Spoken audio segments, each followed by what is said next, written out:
2024 was supposed to be a great year for Boeing. The 737 MAX 7 and 10 were expected to receive their type certification, and the 777X was expected to finally finish flight testing after years of delays. But not anymore. The aviation industry right now is a complete mess.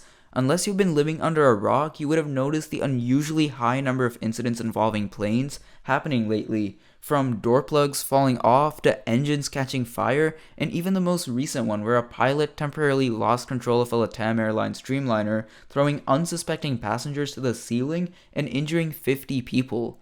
United Airlines alone has seen a whopping 16 incidents within the short span of just 1 month, ranging from missing panels to 200-pound tires falling off and crushing cars in parking lots.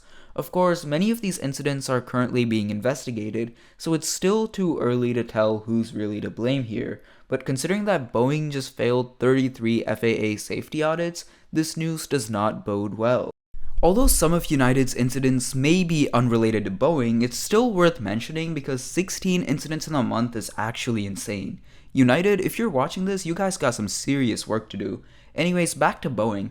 After all this, things are not looking good for the plane maker. The DOJ launched an investigation last month, and the FBI has even gone as far as to inform passengers on board the ill-fated Alaska Airlines flight that they may be victims of a crime. Just a week ago, Boeing CEO Dave Calhoun and several other top executives announced their intent to step down. But what exactly is causing these incidents? And more importantly, how will it impact your next flight? We hear all this talk about problems with Boeing's quote-unquote corporate culture that led to these incidents, but what does that actually mean? Let's start by taking a trip down memory lane. Boeing's recent safety lapses are nothing new. Remember when a 777 suffered an engine failure a couple years ago? Or the 787's battery overheating issues back in 2013? All of these can be traced back decades ago to two decisions by Boeing's then CEO Philip Condit that would go on to forever alter the course of the company. Number one was acquiring arch-rival McDonnell Douglas in 1997. Now, McDonnell Douglas was a leader in military aviation and renowned for their iconic commercial lineup as well, but by the 90s, things were not going too well for them. Their market share in commercial aviation had dwindled to a measly 5% due to fierce competition from Boeing and Airbus, and the Pentagon just rejected their bid to build next-gen fighter jets in favor of Lockheed Martin.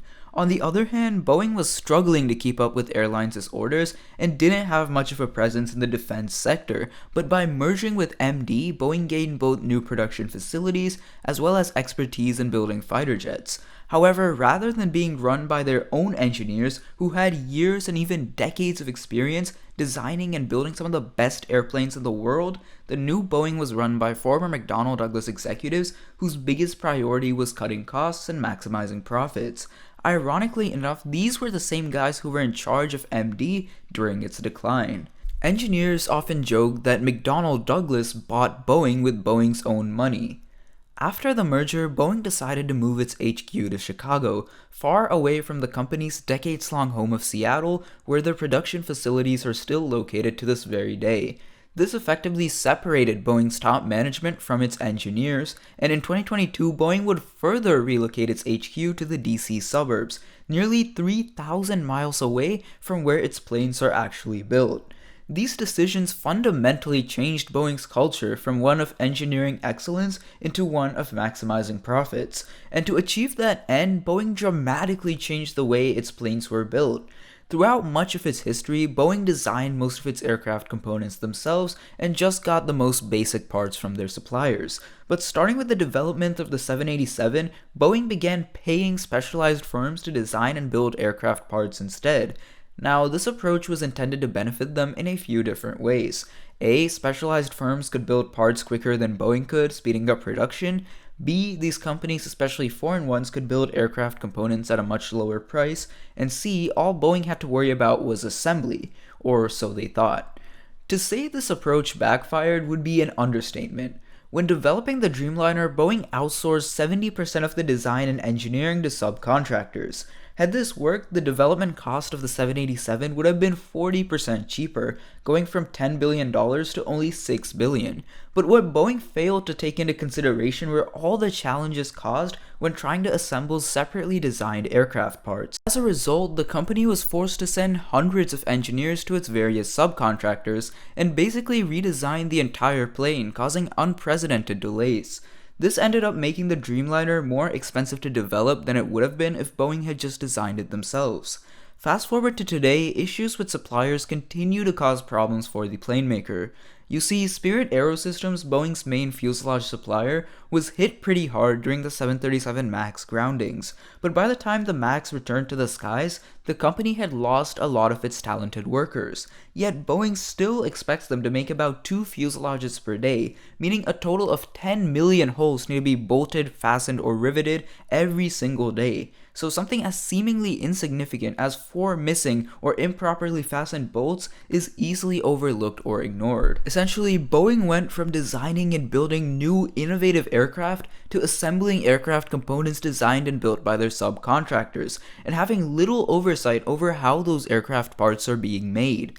So does that mean outsourcing is a bad idea? Not necessarily, but if Boeing isn't there to ensure that things are going smoothly, something as little as 4 tiny bolts missing could cause the company to lose billions. Not only does that hurt Boeing itself, but it hurts their airline customers, and ultimately it hurts travelers. Because the FAA ramped up their oversight into the plane maker, now Boeing is manufacturing and delivering way less planes than it used to.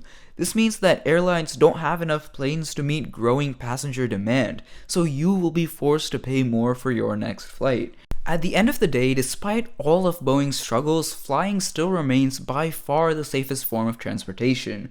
While the number of incidents recently is definitely concerning, it still pales in comparison to the number of planes that safely arrive at their destination every single day. These latest incidents shouldn't make you afraid to fly on Boeing's planes, but rather serve as a warning, not just to Boeing but to all of us, of what could happen if things don't change soon. Thank you for watching, and if you found this video interesting, subscribe for more.